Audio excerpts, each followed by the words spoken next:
From the beginning of time, when man first gained the ability to form physical things from their mind, the man thought of making a tool. This tool was supposed to help with the man's work. And from that time until the modern age, it seems that whatever the man thinks in his or her mind, the man is able to make. The first tools that man made were for the man's immediate use. These tools were mainly used for hunting of food. The man made these tools by shaping them using the influence of nature.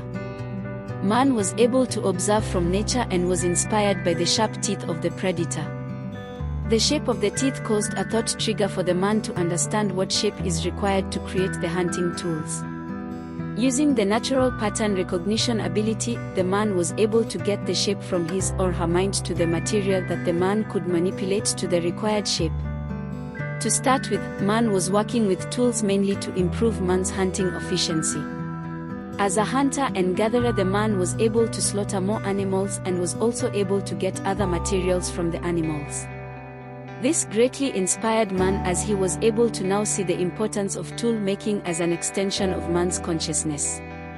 As man's pattern recognition skills and experience continued to grow, man eventually understood that seeds, when placed in the ground with sufficient moisture, can transform into food.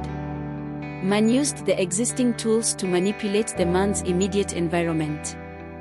The man started a small garden by using the hunting knife as a tool to manipulate the soil so that man was able to put the seeds in the soil. After man was able to grow more food, the man thought of a way to make tools to store this food. The man had to create a form of storage. Man was able to use the tools to manipulate other materials so that he can create a storage structure for the harvest. After man had conquered the storage of food, man used the same tools to manipulate the environment to create the next most important need for man's survival. Man created a shelter. Man was able to cut down trees, bushes and grass to eventually create a shelter. The creation of these early small tools eventually led man to create bigger form of tools. For example, to be able to transport heavy loads or to plow larger fields, man came up with tools like the cart and plough. This tool was a manifestation of the man's mind into a physical object that can modify the ground to maximize on the food production and also carry heavy loads using one of the most important inventions, the wheel. After man's long experience with this tool-making capability, man's mind was opened up to a possibility of trading his produce with other produce. Thus the long-distance trade was started. The man also needed to go on long journeys to transfer both material and his spiritual influence over long distances. To spread the material influence, man used a form of transportation that could carry man's physical consciousness using a combination of both beast of burden and a simple cart. To spread man's spiritual influence, man came up with a pen and paper. Using the pen and paper, man was able to find a way to spread his spiritual influence in terms of ideas, rituals, and other life practices to remote lands that the man had conquered.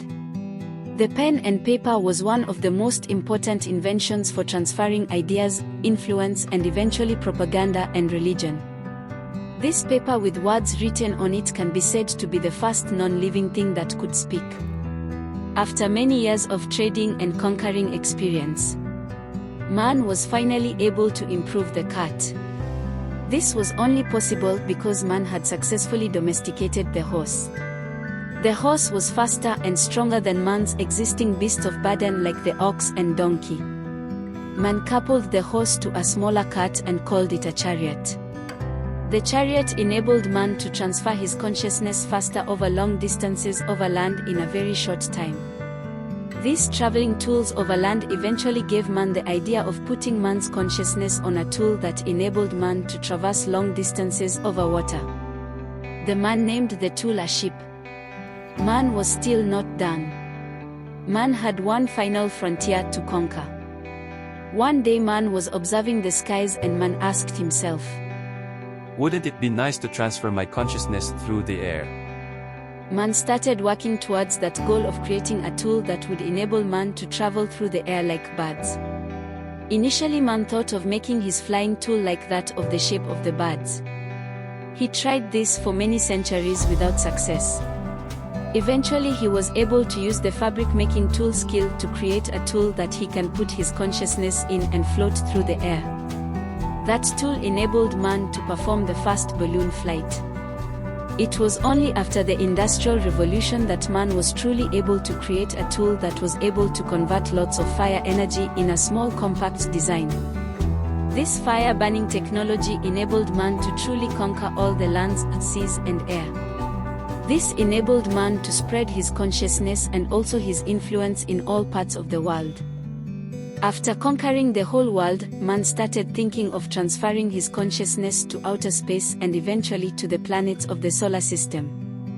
Man again started using technologies to create a tool that can enable the man to escape from Earth and go into the void of space.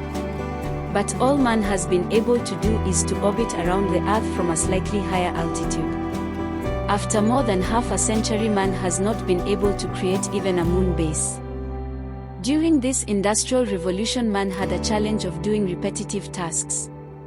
Man therefore started to think of ways of automating these tasks.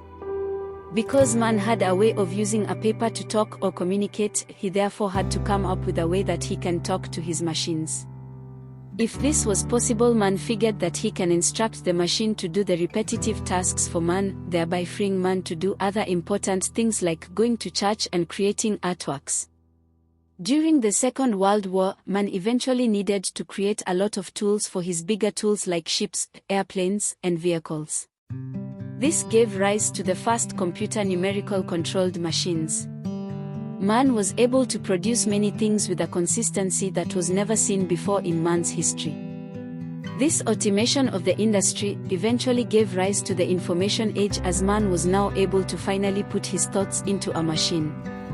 This was a eureka moment for man. Man started fantasizing about utilizing all his tool-making skills into doing the ultimate transfer of his consciousness into a machine. This started by being reflected in the media. For example, the computer HAL was a machine created by man with human thought. For the last 4 decades, man has been working hard to make this a reality so that he can have a world similar to the Blade Runner movie made by Ridley Scott in 1982 or the HBO series Westworld about humanoid robots that are indistinguishable from human beings. But all man has gotten after all his research is a glorified chatbot called ChatGPT.